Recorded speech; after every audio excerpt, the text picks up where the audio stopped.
After a terrifying stabbing spree at a Walmart in Traverse City, Michigan, 11 people are injured and a suspect is in custody. Authorities say the attack appears to be random and was only stopped thanks to the quick action of citizens and law enforcement.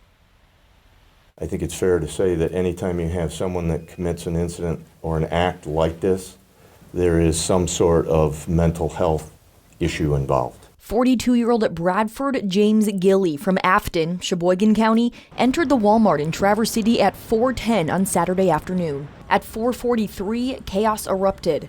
Central Dispatch began receiving calls stating that there was a man with a knife inside the Walmart store in Garfield Township, Grand Traverse County, Michigan, actively stabbing people. Grand Traverse County Sheriff Mike Shea says that Gilley injured 11 individuals. The weapon used was a folding knife with a 3.5-inch cutting blade. The 11 victims range in age from 29 to 84.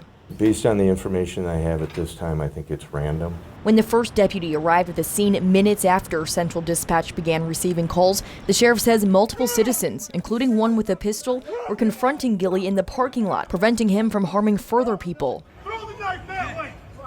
Throw it away! First of all, I commend them. It's not very often that we have citizens that are willing to step up and take action. Sheriff Shea says the deputy took Gilley into custody without further incident. When you stop and look at from the time of call to the time of actual custody, it actually was the individual was detained within 1 minute. A motive has not been determined yet, but the sheriff says security footage from the store shows all 11 incidences. So that will be all part of the ongoing investigation. While it is not known exactly why Gilley was at the Walmart Saturday, the sheriff says he may have lived in Grand Traverse County at one point. So he was somewhat familiar with the area. He had recently, it appeared, traveled to our area, I believe on the day of the incident. Sheriff Shea says that Gilley does have a criminal record. Mr. Gilley's history shows prior assaultive incidents as well as controlled substance violations.